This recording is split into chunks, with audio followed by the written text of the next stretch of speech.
It wasn't so long ago in the history of man's voyage toward a better world that ships were carrying eager passengers toward the shores of a new nation that was just in the building. Our forefathers were constructing the foundation of this nation by interlocking inseparably the blocks of our political and economic freedoms.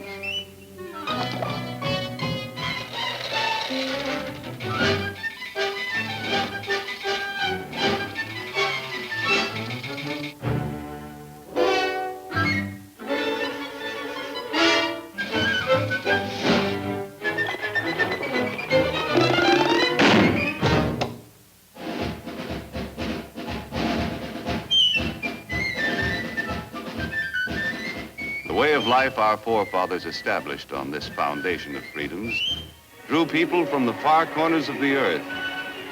And all those who set foot on these shores had the opportunity to build a better life for themselves. Even young Jonathan, an unskilled lad from across the sea, hoped to find a job where he could progress according to his ability and enterprise.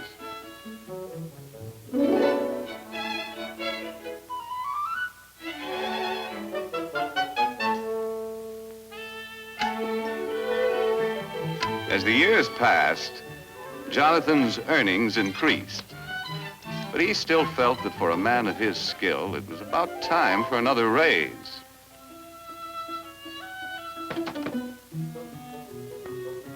Mr. Blessgravy, am I not the best crown rounder and brim trimmer in ye business? Then verily, methinks I am worth more moolah. That you are, Jonathan. I'm sorry, lad. No raise, Mr. Blessgravy? I quit. Sales and profits down. Phooey, I could run ye business better myself. Hey, why not? My own business. All you need's a little capital, a little push, and an idea. Yeah, an idea. Let's see. So I said to him, I wouldn't wear that hat to a dog fight. Why, there isn't a decent hat in the entire village. And such prices. Imagine paying that much for a poke bonnet. Why, it was an awful thing. Why not? Women's hats. My own business.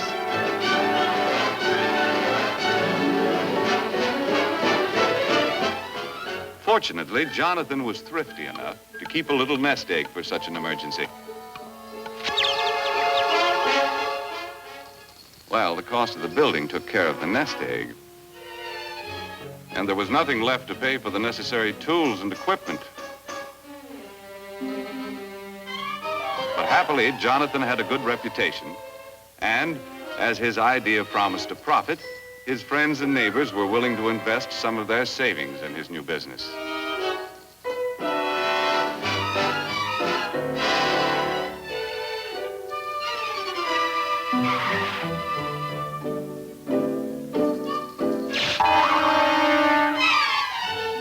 In the nick of time, an enterprising chap showed up with the raw materials to make hats. And before long, Jonathan was open for business. First, he had to advertise. Shop at Pont, it's the spot. 12 new hat styles, that's a lot. Ladies, get that new hat drill. 30 days to pay your bill. As an expert salesman, Jonathan demonstrated the superior style and quality of his product. He set a price for his creations that the consumer was willing to pay, and sales dollars poured in from satisfied customers. Jonathan had big dreams of the wonderful rewards of being in business for himself. But before he could buy what he wanted, his employees' wages had to be paid. He had to pay taxes.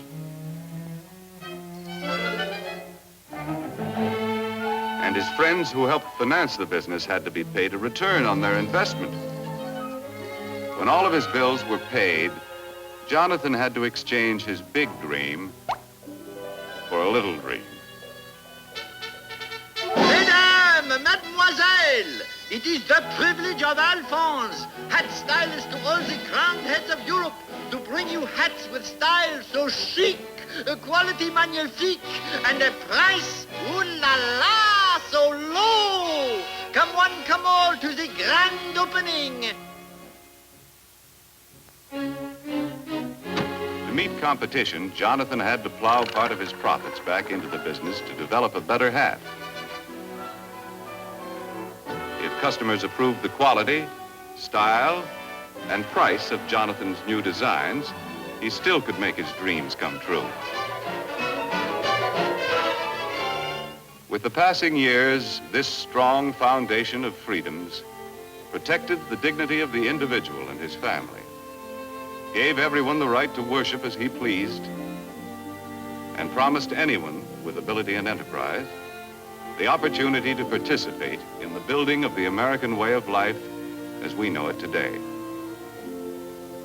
A way of life that depends upon millions of thrifty Americans who send a portion of their savings to work in our business system each year.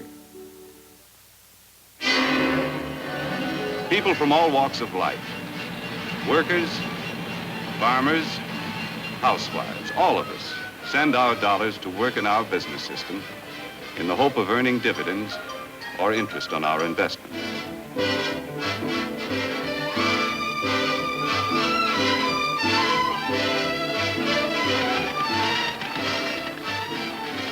Anyone who has an insurance policy, a bank deposit, or a share of stock is helping to finance our business system. A constant stream of savings dollars must flow into big and small business each year.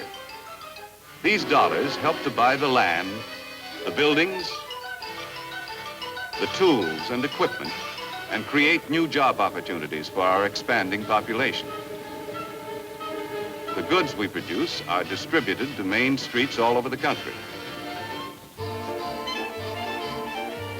While the Main Street of today doesn't look much like the Main Street of Jonathan's time, the principles of our business system remain the same, for businessmen still compete with one another for the consumer's supply of spendable dollars. And Mrs. Consumer is still mighty critical of everything she buys. Uh-oh, competition.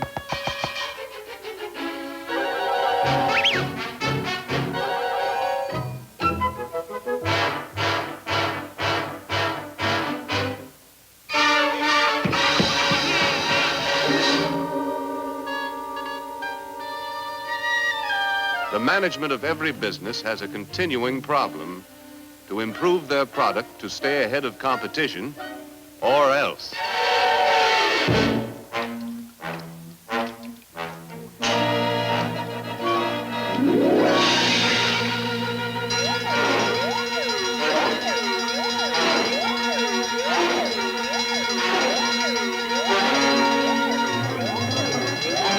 Okay, men, this is it. Quick Chill's got the ball. We've got to get it back. Give them that new product play. More style, better quality, new features, and at the right price. Hit the line, men. Let's go. Micrometer, wrench, file, calipers, slide rule. In addition to creating a better product, management develops new tools and more efficient methods to help workers turn out more boxes to sell at a price Mrs. Consumer will pay.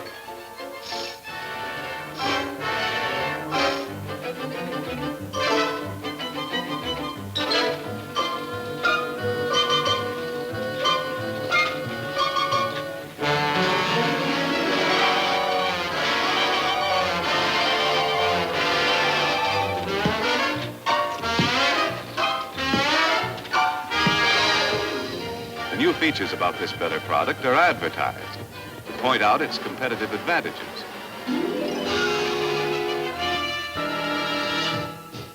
The Auto Magic Perma-Freeze, with plenty of room for groceries galore.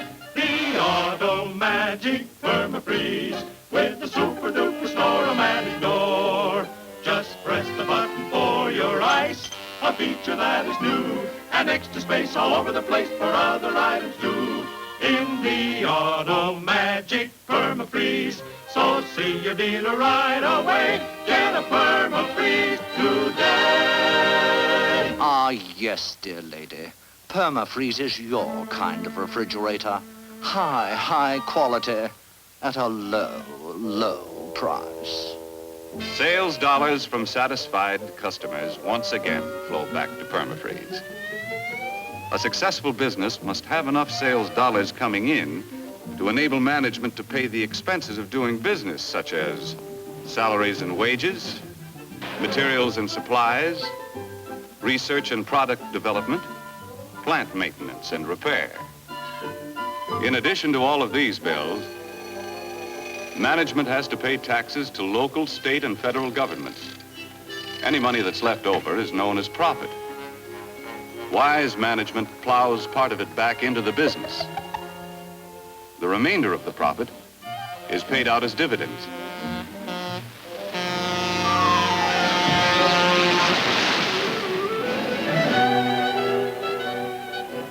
These dividends are sent back to investors as a reward for risking their savings in the American business system. Although occasionally some of us pick a lemon and have to take a loss.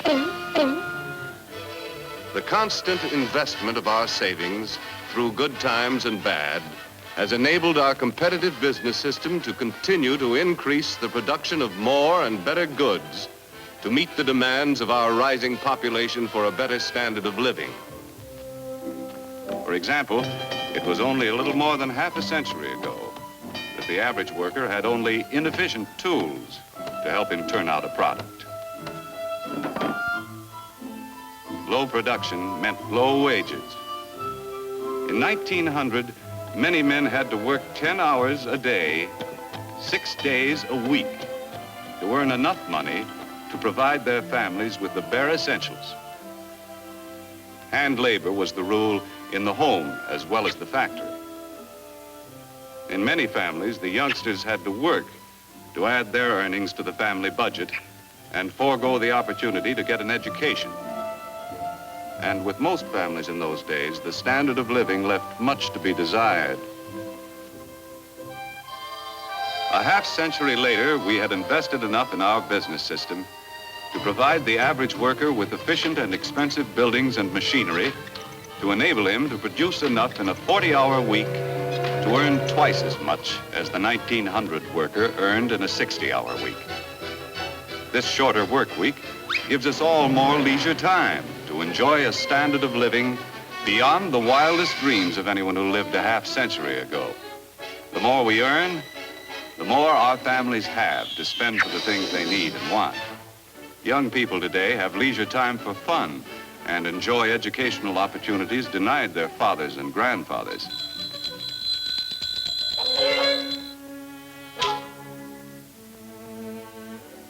And fortunately, we have been able to raise our standard of living without sacrificing the spiritual side of life, which means so much to the American family.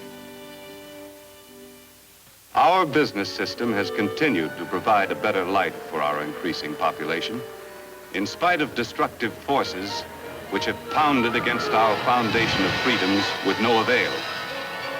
However, wars, or the threat of wars, interrupt the normal operations of our competitive business system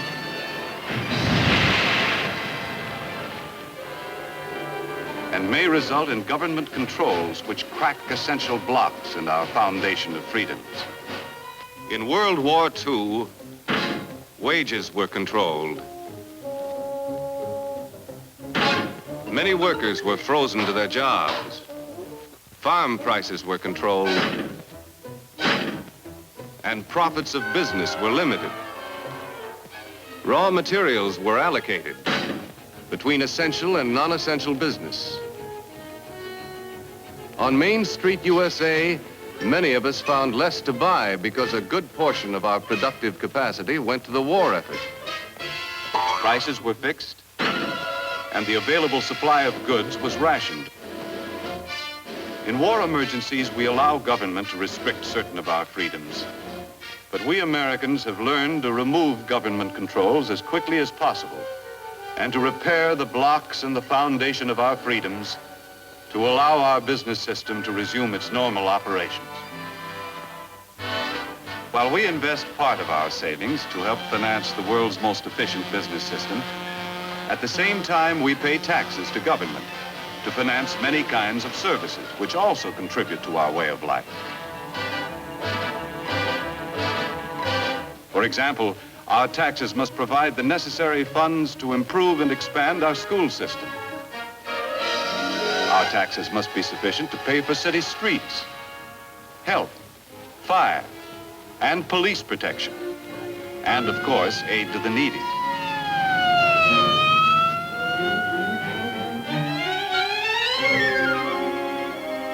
Our state taxes help pay for highways, educational institutions, and among other things, help to finance important experiments to increase the productivity of our farms. Our federal taxes pay for irrigation and reclamation projects, for national parks, postal services, the Weather Bureau, and many other services. Our taxes have to pay for the enormous cost of past wars and provide the funds for a defense program which will ensure the safety of our country. In addition, all of us should be willing to pay whatever taxes are necessary to enable efficient government to improve or expand any essential service. But with our present tax load, we should avoid pressuring government for any new services that aren't absolutely necessary. Because we all know the more our government provides, the more taxes it's forced to collect.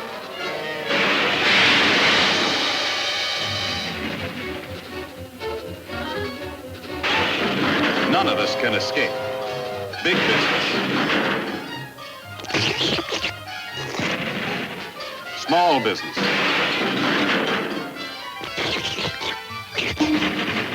farmers,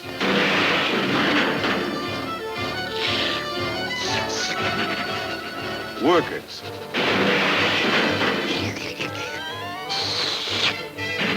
housewives, and all of us have to pay our share. Demanding more and more from government could create a tax burden heavy enough to crack essential blocks in the foundation of our business system. Therefore, we shouldn't let our taxes reach a point where they destroy our ability to save and invest. For as we have seen, our rising standard of living depends upon a constant flow of savings dollars into our business system each year.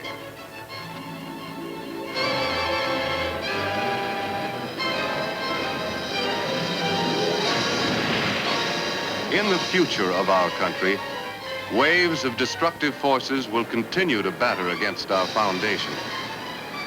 When any force weakens the interlocked blocks of our political and economic freedoms, as good citizens, we must be quick to use the tools our Constitution gives us and repair any cracks that may appear.